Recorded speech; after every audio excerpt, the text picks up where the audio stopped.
Chapter 113. Last Token. After Riel left the hospital, the first thing she did was talk to Huan Chul, and he was delighted to see Riel and herself again. "Are you ready to hold office now, Riel?" asked Huan Chul cheerfully. "That is not what I came here for, Chul. I want to take time off to give myself a chance to heal from my grief. And I am not yet ready to face my everyday life. I must try to pick up the pieces to help me move on," Riel replied. Huan Chul felt sad. "I won't stop you about your decision, Riel. I understand where your decision is coming from. But before you go, there's someone who would wish to talk to you." Rosemary Lee came in. To Riel's surprise, Huan Chul explained. Rosemary wanted to see Hyan-ki during his interment, but feared her presence might cause a ruckus from those who knew about their illicit affair.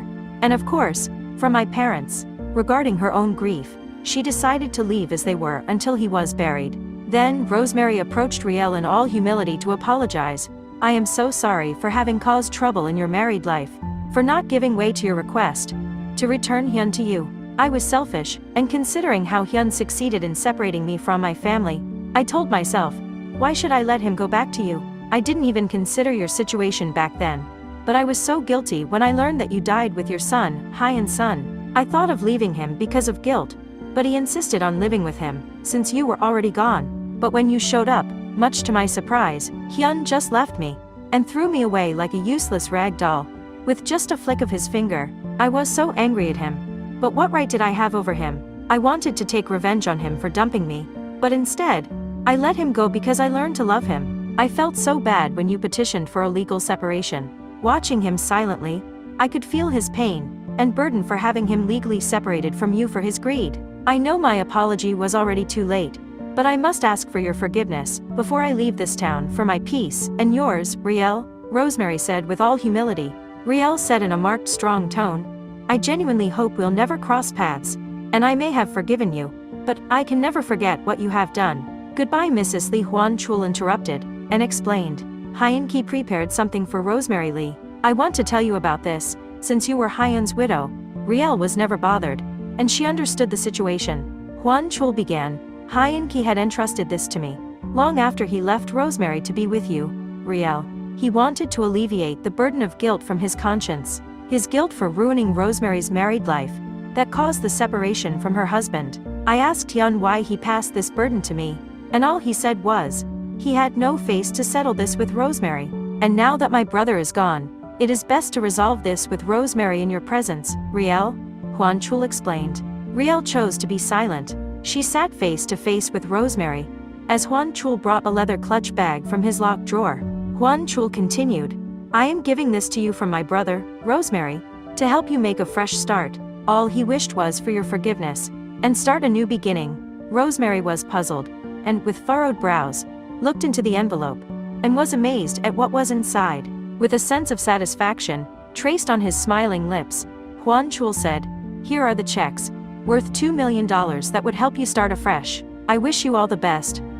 Rosemary was teary-eyed as she left with repeated courteous bows to Huan Chul and Riel. "How many days will you make a leave of absence, Riel?" asked Huan Chul as he faced Riel. "I don't think days are sufficient, Huan. I want to get over my grief and heal completely.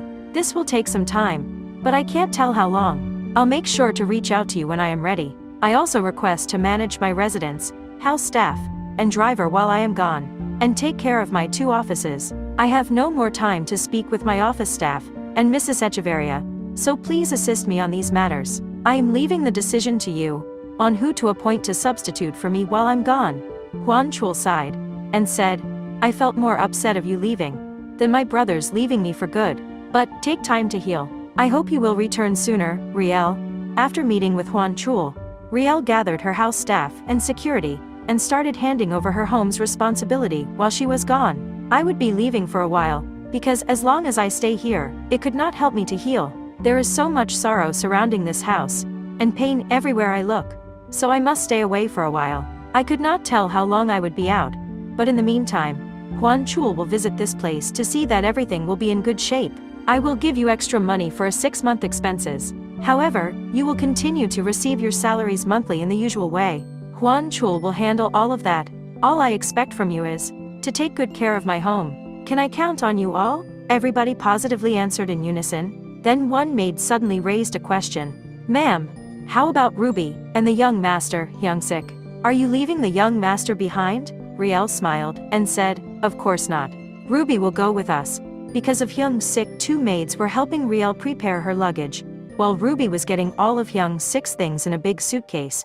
Then she gathered her own in a bag. Junie sadly carried all their luggage in the Maybach van. Still sniffling. Junie, from the airport, bring this van to Hwan Chol's place. You will be temporarily assigned to the CEO's office. As Hwan Chol's messenger, you will resume your usual post to me when I return. But the choice is yours, okay? Riel instructed. Yes, ma'am. I will surely miss you, Mrs. Riel, and Hyung-sik. Please take care, Junie said sadly, with a sniffling sound. Meanwhile, Akio was rushing to Riel's house to see her. They had never seen each other since she left the hospital. Because of a business engagement on the city's outskirts, she was not even replying to his calls. When he was about to enter the residence's driveway, the gate guard told him that they already left for the airport. Akio was shocked and disappointed. He quickly maneuvered his way to the airport.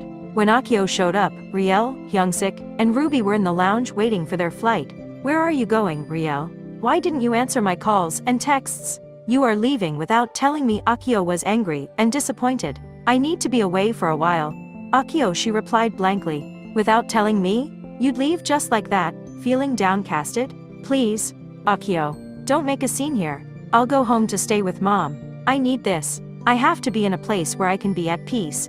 And staying in my house is not helping. Give me space, Akio. Please. Akio was about to shed tears. Because he was annoyed at how Riel took him for granted.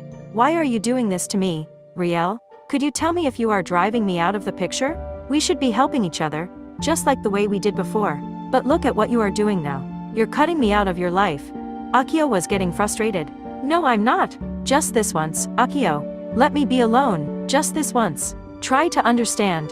Akio stared at Riel severely and said, yeah, I'll leave you alone. Make me always understand you. By leaving without telling me. Is that how you care for me? Is that how you value our love?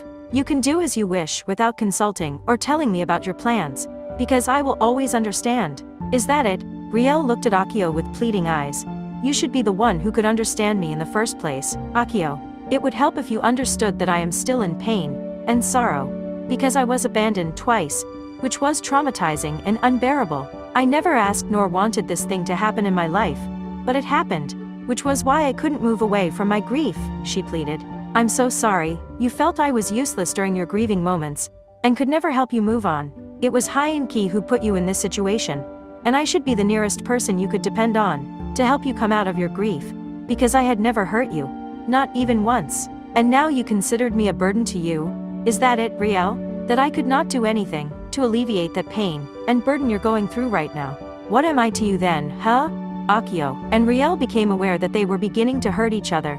And both became silent. Akio felt sad and mad at the same time. Riel felt terrible too. Then Akio said something that shook Riel. Will Riel and Akio's exchange of hurting words mean the end of their romance? Keep following the Windows of the Heart series on my YouTube and TikTok channels. Few episodes were left towards the ending. Thank you.